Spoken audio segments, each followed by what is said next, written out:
Hello students, आज का हमारा टॉपिक है रिफ्रैक्टिव इंडेक्स। रिफ्रैक्टिव इंडेक्स जो है वो एक वैल्यू है जो फाइंड आउट करती है दो मीडियम में लाइट की स्पीड। दो मीडियम कैसे? जैसे रिफ्रैक्टिव इंडेक्स ये क्या है? ये है दो मीडियम। जैसे सपोज करो ये आपका इंटरफेस है, ठीक है। मान लो ये आपका x और y है, it is known as interface. Suppose करो if a ray of light is incident on the any interface. Interface होता है दो मीडियम को सेपरेट करने वाली लाइन।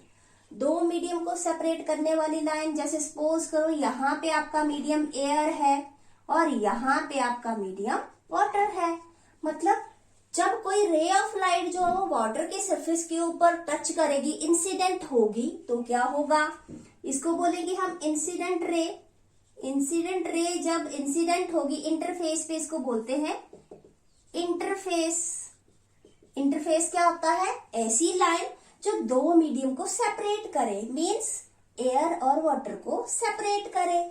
जब ये इंसिडेंट रे जो है वो यहाँ पे क्रॉस करेगी, टच करेगी, ड्रॉ एनी नॉर्मल। जो नॉर्मल के साथ एंगल बनेगा उसको आई बोलते हैं, पहले ही हम पढ़ चुके हैं। जब एयर को छोड़ के जो आपकी इंसिडेंट रे है वो टकराएगी, स्ट्राइक करेगी इस इंटरफेस के साथ, मतलब वाटर की लेयर के साथ। वाटर में एंटर होने के लिए वो क्या करेगी? थोड़ा सा बेंड हो जाएगी, लाइक दिस, ठीक है। सपोज करो यहाँ पे आपका जो वाटर है वो खत्म होता है, ठीक है। जो वाटर आपका खत्म हो रहा है, you have to draw the normal here also. यहाँ पे दोबारा से रिफ्रैक्शन हो रही है।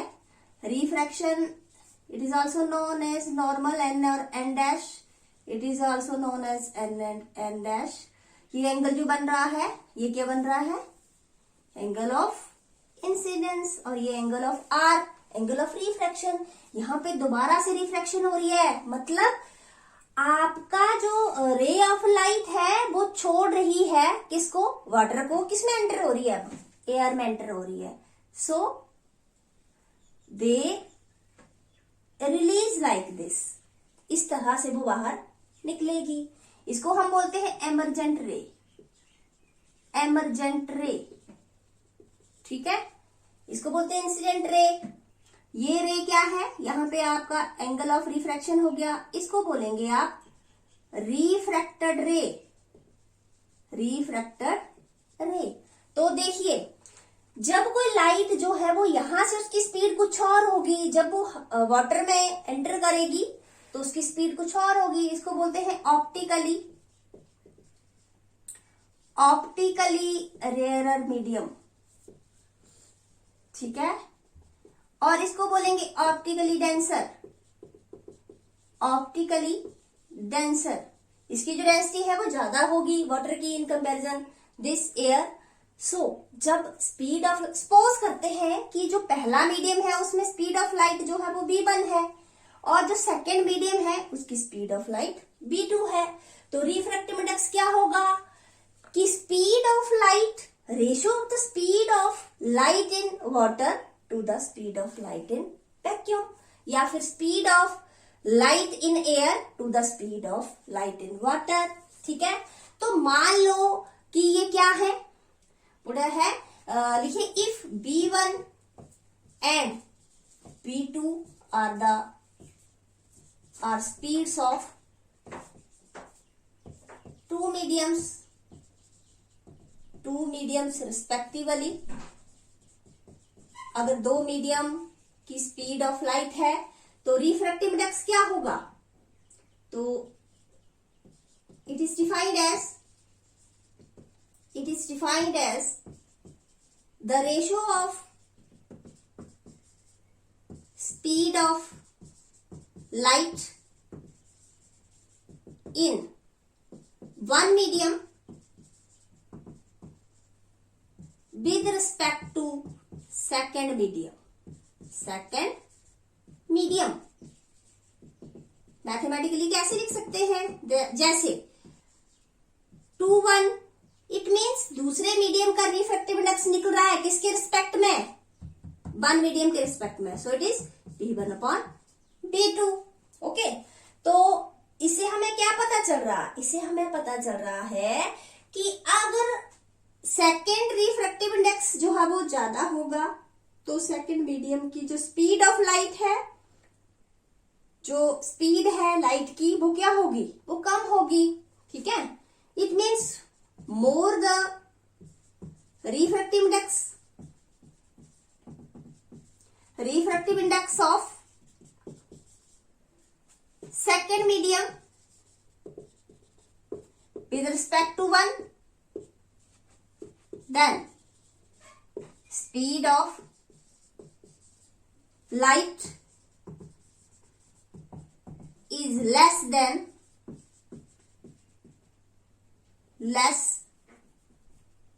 in second medium than first medium। मतलब अगर रिफ्रैक्टिव इंडेक्स दूसरे इसमें ज्यादा होगा तो क्या होगा, तो उसकी जो स्पीड ऑफ लाइट है वो कम होगी। हमें फॉर्मूले से पता चल रहा है कैसे, अगर ये ज्यादा होगा देन जो सेकंड है V2 क्या है, ये वाटर में स्पीड ऑफ लाइट है। स्पीड ऑफ लाइट इसका मतलब ये किसकी है, रिफ्रैक्टिव इंडेक्स के रेसिप्रोकल है यहाँ पे, तो ये क्या होगी, ये कम होगी। V2 is less than V1। इसके साथ ही हम कर सकते हैं एब्सोल्यूट रिफ्रैक्टिव इंडेक्स, इसी पे बेस्ड है रिफ्रैक्टिव इंडेक्स। ठीक है, इसी के साथ है टॉपिक, इसको हम डेजिग्नेट करते हैं N से। N = C/V, ये जनरल फॉर्मूला है एब्सोल्यूट रिफ्रैक्टिव इंडेक्स का। फिर C क्या है, velocity of light in vacuum.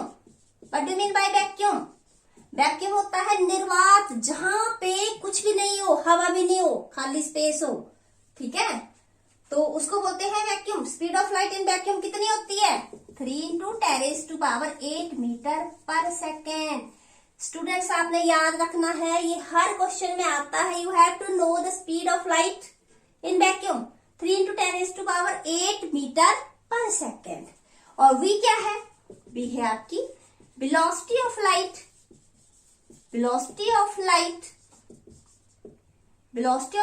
In second medium क्या है इधर, वाटर।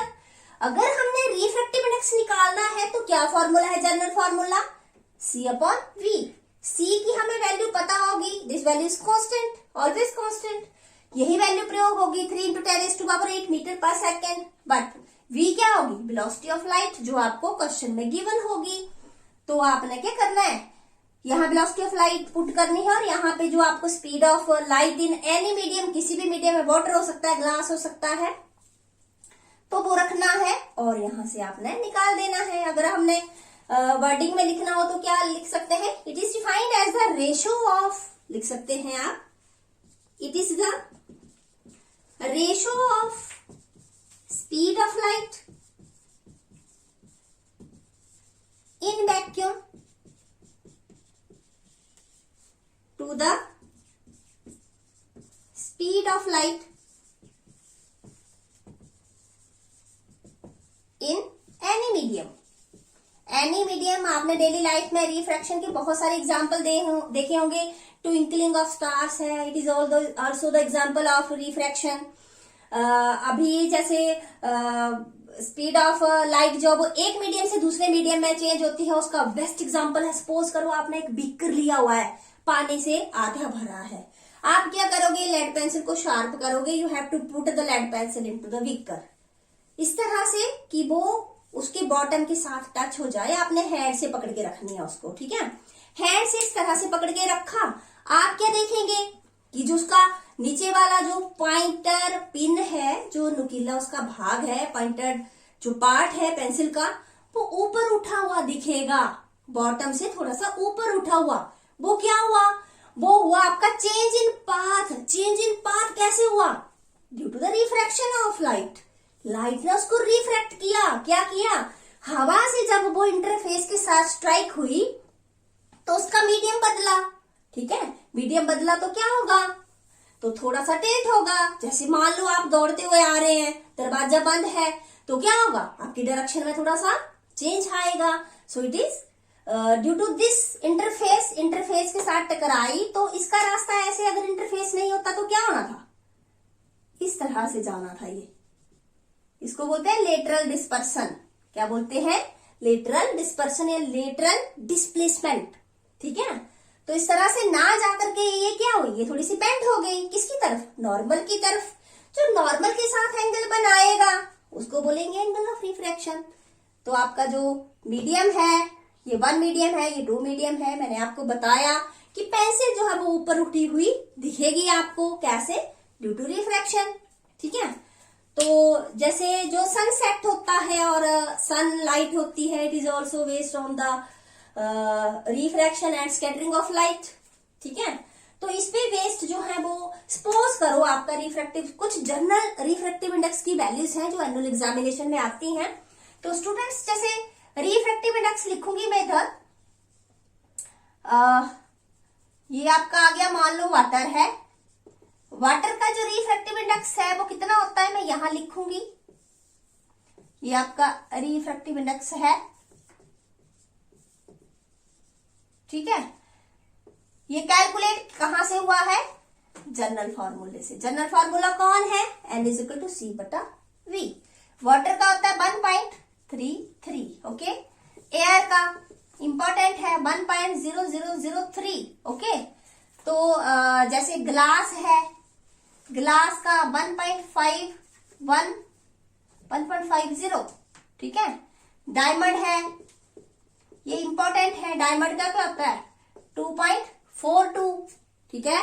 तो इस तरह से बहुत सारे और भी एग्जाम्पल हैं इसके, आप ले सकते हैं, ठीक है। जैसे अल्कोहल है, अल्कोहल का होता है 1.36, ठीक है। अल्कोहल का क्या होता है 1.36। तो ये कुछ अल्कोहल, ये कुछ एग्जाम्पल हैं आपके जो रिफ्रैक्टिव इंडेक्स के, जो एनुअल एग्जामिनेशन में आता है। जैसे कैरोसिन है 1.46, ठीक है। तो इस तरह से ये कुछ एग्जाम्पल है रिफ्रैक्टिव इंडेक्स के। You have to find the numericals on the basis of this formula, n is equal to C बटा वी। अब हम पढ़ेंगे कि जो रिफ्रैक्शन है वो ग्लास के थ्रू कैसे होती है। हमने वाटर के थ्रू पढ़ी अभी, अब हम पढ़ेंगे कि ग्लास स्लैब को अगर बीच में रख दिया जाए तो रिफ्रैक्शन किस तरह से होती है। तो अब ये जो रिफ्रैक्शन है ये आपको प्रैक्टिकल भी है इसका, तो अभी करते हैं रिफ्रैक्शन थ्रू ग्लास स्लैब। अब हमारा टॉपिक है refraction through glass slab. Glass slab से कैसे रिफ्रैक्शन होती है जब मीडियम चेंज होता है। तो हमने ये ड्रॉ करी है diagram, same as that of the previous, but in place of water here it is glass slab, ठीक है। ये ग्लास स्लैब है, ठीक है। तो हमने क्या किया, हमने आपको स्टूडेंट्स, ये प्रैक्टिकल भी है 10th में, तो ध्यान से समझना है। एक ग्लास स्लैब ली, उसको हमने एक प्लेन शीट के ऊपर रख दिया, और ये जो P, Q, R, S मैंने मेंशन किए हैं, you have to put the drawing pins to stitch the paper on the drawing board. Drawing board के ऊपर आपने पेपर को फिक्स करने के लिए ये पिन्स लगानी है, यहाँ पे P, Q, R, S को। पेपर फिक्स हो गया, you have to put the glass slab on the drawing sheet. Drawing sheet के ऊपर आपने ग्लास स्लैब को रखना है और ऐसे पकड़ना है, और आपने क्या करना है, इसकी बाउंड्री ड्रॉ कर देनी है। जैसे ही आपकी बाउंड्री ड्रॉ होगी, आप क्या करोगे, उठा लोगे ग्लास स्लैब को, और यहाँ पे A और B कोई भी बिंदु है, जैसे A और E, आपने 2 पिन्ने लगानी है, ठीक है। पिन्ने कैसी, पेपर पिन्स, ऑल पिन्स जिसको बोलते हैं, ठीक है। वो पिन्ने आपने पेज के ऊपर लगा देनी है। पिन्ने लगाने के बाद आपने ग्लास स्लैब रखनी है, और दूसरे एंड से क्या करना है, इन पिनों को देखना है। आपने क्या देखना है कि जो इसकी रिफ्रैक्शन है वो किस तरह से हो रही है। आपने 2 पिन्ने उसकी अपोजिट साइड को यहां लगानी है, और वो दूसरे एंड से देखनी है इस तरह से कि वो एक लाइन में दिखें। जब एक लाइन में दिखेंगी जब ग्लास स्लैब होगी, पर जब हम ग्लास स्लैब को उठा देंगे तो क्या होगा, तो वो बेंड लाइन में दिखेंगी आपको। ठीक है, वो क्यों? Due to refraction. तो यही पढ़ेंगे आज हम अभी कि जो एयर है ये रेयर मीडियम है, कि जब रे ऑफ लाइट जो है वो रेयर मीडियम से डेंसर मीडियम में प्रवेश करती है, इसको बोलेंगे रेयर मीडियम, और इसको बोलेंगे ग्लास को डेंसर मीडियम। डेंसर मीडियम में मतलब when ray of light is enters from rare medium to denser medium, तो क्या होगा? It comes goes out for the many times refraction. जब ये इंटरफेस के साथ टकराएगी तो रिफ्रैक्शन होगी, रिफ्रैक्शन होगी तो इस तरह से ये बेंड हो जाएगी। जब ये दोबारा से क्या करेगी? ग्लास स्लैब को छोड़ेगी और हवा में आएगी तो दोबारा से क्या होगा? रिफ्रैक्शन होगी। They comes out as the emergent ray in the air. ठीक है, तो इस तरह से रिफ्रैक्शन होगी। तो मैं आपको आप क्या करेंगे? लिखेंगे कि consider a glass slab and draw boundary as PQRS with the help of pencil के साथ आप इसको ड्रॉ करोगे। ठीक है, अब क्या करना है आपने कि when ray of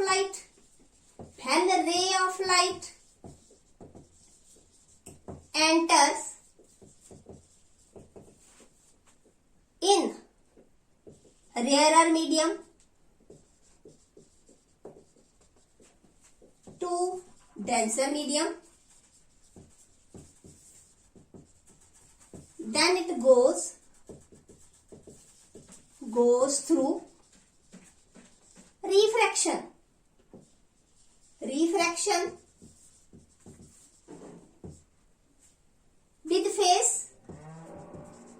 with interface PQ। ठीक है, when it leaves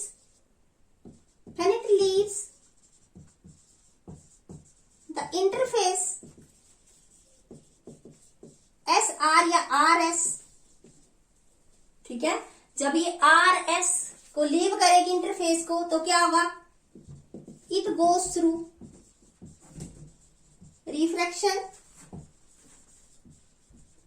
रिफ्रैक्शन होगी किसके? विथ इंटरफेस क्यों बोलेंगे इसको? क्योंकि यहां पे ये ग्लास स्लैब को छोड़ेगी और हवा में वापस आ जाएगी। ठीक है, तो ऐसे इस तरह से रिफ्रैक्शन होगी। तो पहला पॉइंट आता है आपका refraction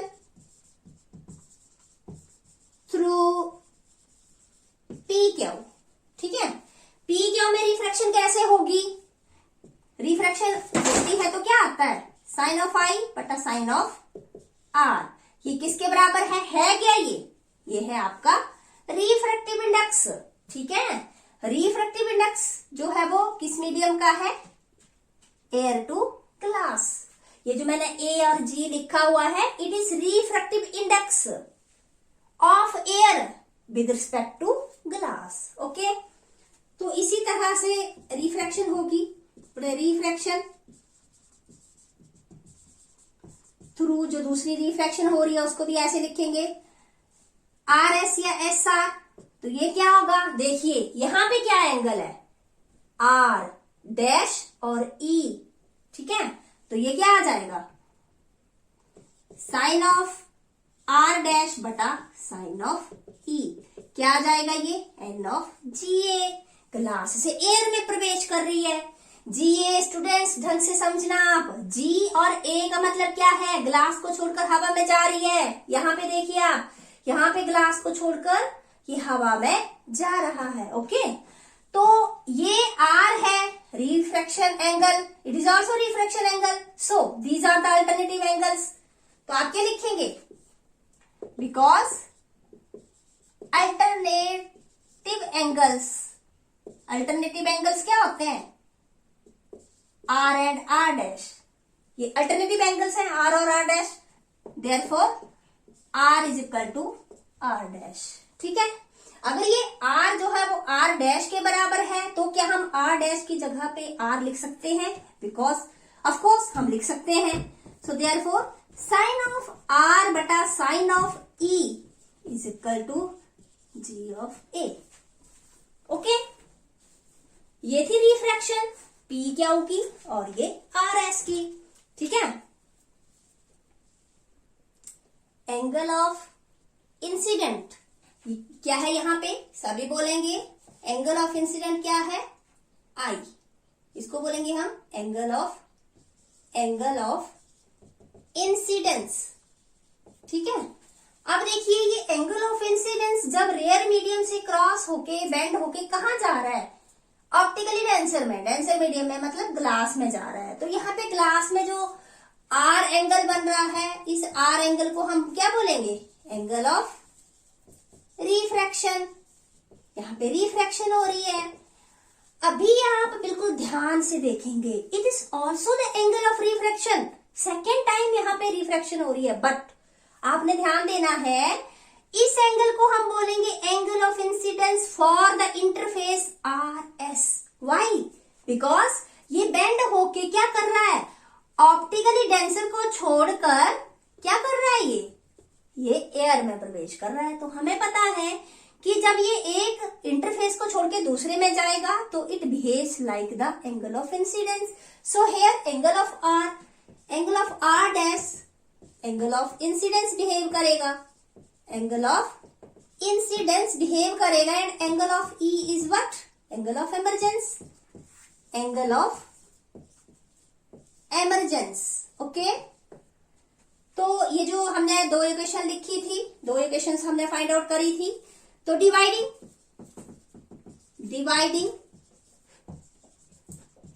equation 2 y1 we get, हमें क्या मिलेगा? जब हम इक्वेशन 1 को और 2 को हम डिवाइड करेंगे तो हमें क्या मिलेगा?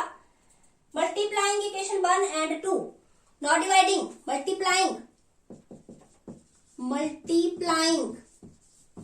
इक्वेशन 2/1। ओके, तो हमें क्या मिलेगा? अब इक्वेशन आपकी साइन ऑफ आई बटा साइन ऑफ आर, जब भी आप मल्टीप्लाई करेंगे तो क्या होगा? साइन ऑफ आर बटा साइन ऑफ ई, और ये क्या आ गया? साइन ऑफ ये है आपका एंगल ऑफ रिफ्रैक्टिव इंडेक्स जो है वो respect to air to glass और ग्लास टू एयर।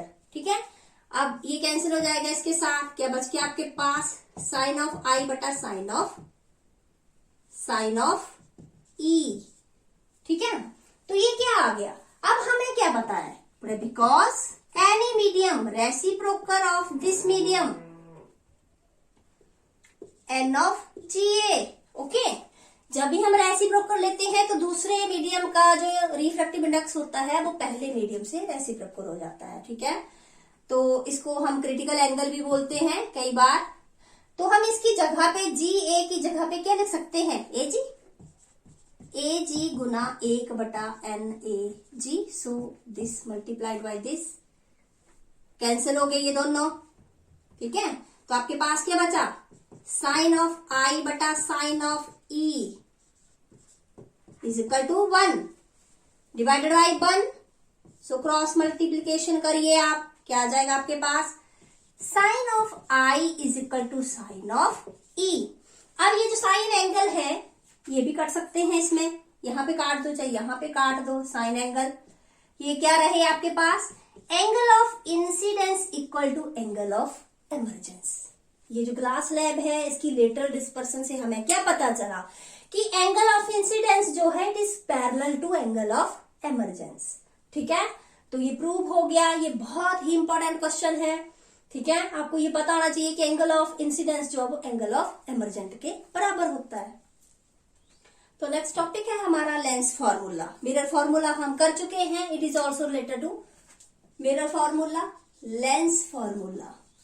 पेपर में एक नंबर का आता है, क्या होता है 1/f is equal to 1/v minus 1/u। इसको क्या बोलेंगे, lens formula. Here f is the focal length, v is the image distance और u is the object distance. ठीक है, आप यहाँ पे f लिख सकते हैं फोकल लेंथ।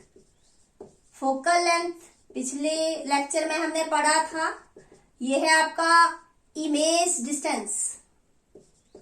इमेज डिस्टेंस मैंने कनकेव और कन्वेक्स मिरर के लिए पढ़ाया था, तो लेंस के लिए it is also same.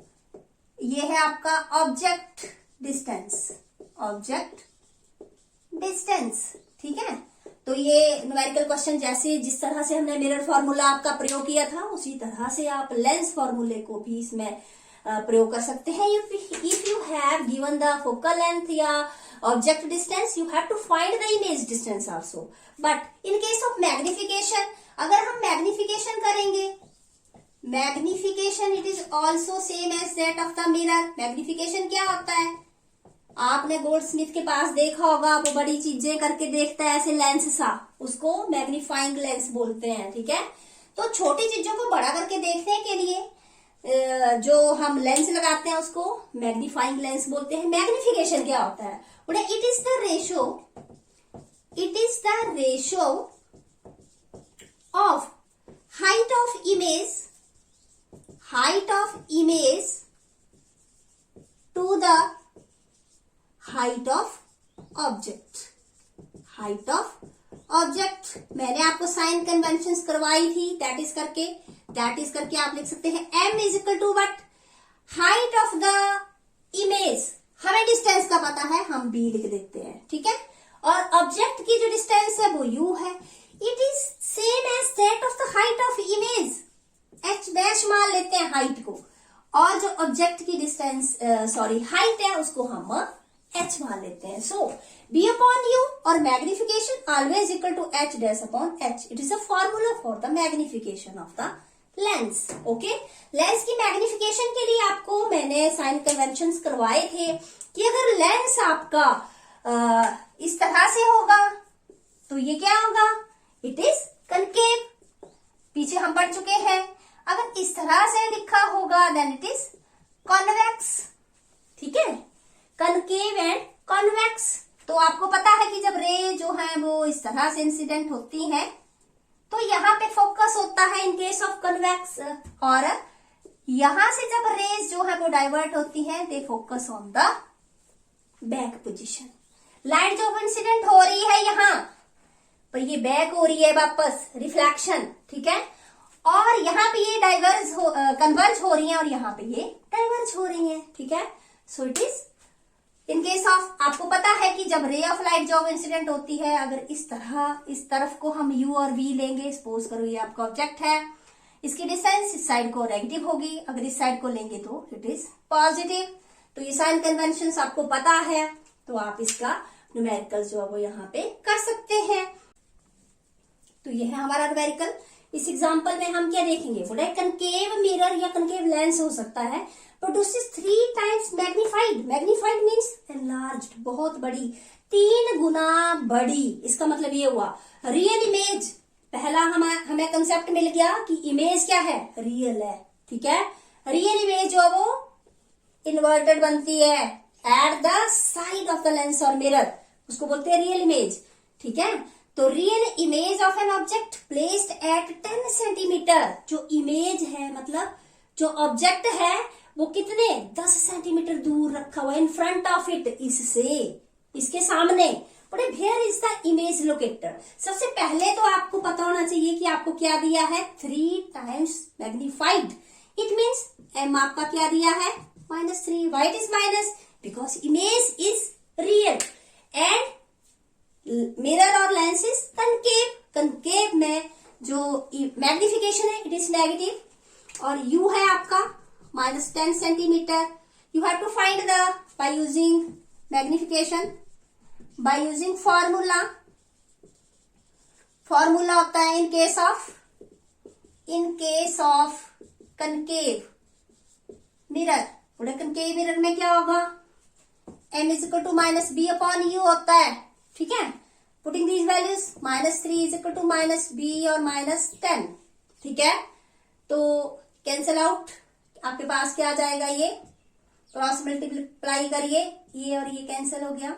This implies आपके पास आ गया v is equal to -30 centimetre, okay, -30 centimetre. इसका मतलब जो इमेज है वो लोकेट करती है 30 centimetre in front of the mirror. It means image is located in front of mirror, कितने 30 सेंटीमीटर, ठीक है। तो एग्जाम्पल था, इसके साथ साथ हम करेंगे मैग्निफिकेशन के साथ हम करेंगे लेंस की पावर ऑफ ए लेंस क्या होती है, बोला it is the ability of light, ability of lens to diverge or converge light rays, ठीक है। ये एबिलिटी होती है किसी लेंस की कि वो रेस को डाइवर्ज करेगा या कन्वर्ज करेगा, उसको बोलते हैं हम पावर ऑफ लेंस, ठीक है। It is denoted by P, it is denoted by P letter। SI unit क्या होती है, SI यूनिट्स होती हैं इसकी डायोप्टर, ठीक है, डायोप्टर D से डेजिग्नेट करते हैं, ठीक है। एक और डेफिनेशन है इसकी, क्या, P is 1/f, ये फॉर्मूला पढ़ा है हमने, ठीक है। तो क्या हुआ, it is the reciprocal of focal length का रेसिप्रोकल जो होता है उसको पावर बोलते हैं, ठीक है। तो ये दो फॉर्मूले हो गए, तो इसकी डेफिनेशंस हो गई। जब भी आपको फोकल लेंथ दी है, सपोज करो आपको फोकल लेंथ दी है, कोई भी फोकल लेंथ, जैसे सपोज करो आपको 2 मीटर दी है फोकल लेंथ, ठीक है। आपको मान लेते हैं, बोला find the power of concave lens whose focal length is 2 metre, 2 metre दी है, ठीक है। 2 मीटर फोकल लेंथ आपको दी है 2 मीटर, ठीक है। You have to find the power, तो P is equal to 1/f, 1 इस तरह से, तो ये क्या आ गई 0.5d डायोप्टर। तो इस तरह से पावर ऑफ लेंस, अगर आपको बहुत सारी पावर्स दी हैं तो आपको P1 plus P2 plus P3 so on up to, इस तरह से आप ऐड कर सकते हैं पावर्स को। अगर आपको किसी तरह से भी जैसे सपोज करो आपको दिया है